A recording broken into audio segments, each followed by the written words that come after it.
नमस्कार बच्चों, स्वागत है आपके अपने YouTube चैनल यूपी गणित में। और मैं संजीव कुमार। मैं इस वीडियो में आप लोगों को बताने वाला हूं क्लास 10 प्रश्नावली 5.1 का चौथे का 11वां सवाल। बच्चों, मेरे पास प्रश्न दिया है कि निम्नलिखित में से कौन कौन एपी हैं। यदि कोई एपी है तो इसका सार्वधान्तर ज्ञात कीजिए और इनके 3 पद लिखिए। बच्चों, मेरे पास एक प्रश्न दिया है और इस प्रश्न में मुझे ये बताना है कि ये मेरे पास जो एपी है या नहीं है, अर्थात ये समांतर श्रेणी है या नहीं है।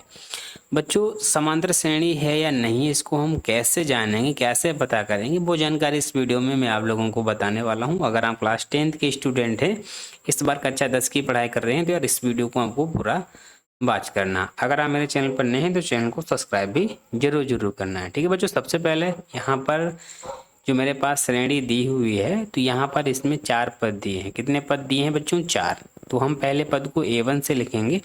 A1 बराबर यहाँ पर A दिया है, पहला पद जो दिया है वो A1 से लिखा जाता है। ठीक है, यहाँ पर 4 पद हैं, तो पहले पद को हम A1 से लिखेंगे और दूसरे पद को हम A2 से। ठीक है, क्योंकि इसमें दूसरा जो पद है वो हमारा ए स्क्वायर दिया है। ठीक है, इसे हम A2 से लिख देंगे।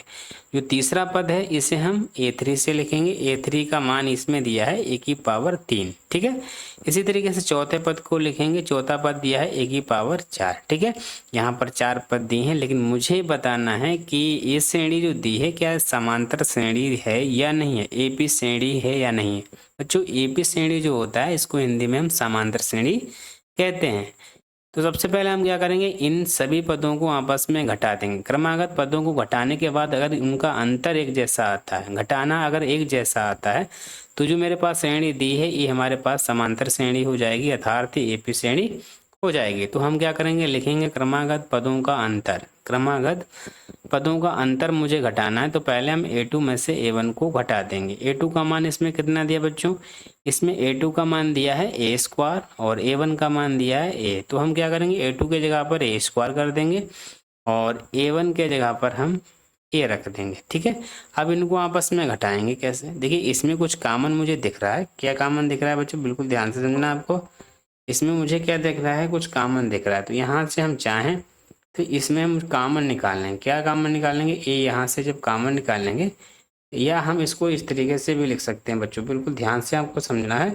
इसको हम लिख सकते हैं जी, हमारा ए स्क्वायर दिया है तो इसे लिख सकते हैं ए गुणे ए और माइनस का ए। कॉमन का मतलब होती है ऐसी संख्या मुझे ढूंढने की इसमें जो मिले वो है इसमें। हाँ, इसमें कॉमन कितना दिख रहा है? ए इसमें भी मिल रहा है, तो यहाँ से हम एक एक निकाल लेंगे, तो यहाँ पर एक ए बचेगा। यहाँ से ए एक ही था वो निकल जाएगा, तो यहाँ पर 1 बचेगा। ठीक है, तो हम क्या कर सकते हैं, इसे लिख सकते हैं ए और ब्रैकेट में ए माइनस का 1। यहाँ पर बच्चों कितना आ जाएगा? माइनस का 1 आ जाएगा। अब क्या करेंगे, हम अगले पद को इसी तरीके से घटा देंगे। A3 में से A2 को हम इसी तरीके से घटा देंगे। A2 का मान, A3 का मान A की पावर 3 है और A2 का मान A की पावर 2 दिया है। अब इनको आपस में घटा देंगे। ठीक है, जब जैसे ही हम इनको घटाएंगे तो इसमें से हमें ए स्क्वायर कॉमन मिल रहा है, तो मैंने यहाँ ए स्क्वायर कॉमन निकाल दिया। यहाँ पर हमारे पास 1 बचेगा, ए स्क्वायर निकल जाएगा, तो यहाँ पर 1 बचा। ठीक है, लेकिन मैंने यहाँ पर देखा जब A2 में से A1 को घटाया तो उसका अंतर ए माइनस 1 आया। ए इंटू ब्रैकेट में दिया है A-1, जबकि A3 में से A2 को बच्चों घटाया तो यहाँ पर इसका अंतर आता है ए स्क्वायर ब्रैकेट A-1। ये दोनों अंतर एक जैसे नहीं है। ठीक है, इसी तरीके से आप क्या करेंगे, A4 में से A3 को घटा लेंगे। अब A4 में से A3 को घटाएंगे। A4 का मान यहाँ पर A4, A3 का मान A की पावर 3 दी है। अब इसमें से मुझे कॉमन क्या दिख रहा है? A की पावर 3 कॉमन दिख रहा है। कॉमन लेंगे तो इसके अंदर भी हमारा क्या बचेगा? A माइनस का 1। ठीक है, लेकिन इन सभी का अंतर एक जैसा नहीं है। क्यों नहीं? A यहाँ पर A शुरू में दिया है, यहाँ ब्रैकेट के अंदर A-1 इसमें दिया है, इसमें शुरू में ए स्क्वायर दिया है, इसके ब्रैकेट के अंदर संख्याएं सेम दी हैं, लेकिन इसके आगे संख्याएं सेम नहीं दी हैं, अर्थात इसका अंतर एक जैसा नहीं है। सभी पदों का जो अंतर है एक जैसा नहीं है, अर्थात हम कह सकते हैं जो दी गई श्रेणी है, लिखेंगे 2 क्रमागत पदों का अंतर एक जैसा नहीं है। मेरे पास जो क्रमागत पद दिए हैं, इन पदों को जो आपस में हमने घटाया हुआ है, इनका अंतर एक जैसा नहीं है। जब एक जैसा अंतर नहीं होगा तो हम कह सकते हैं अर्थात दी गई जो श्रेणी होगी वो मेरे पास एपी श्रेणी नहीं होगी। बस जो इतना ही मुझे ज्ञात करना है।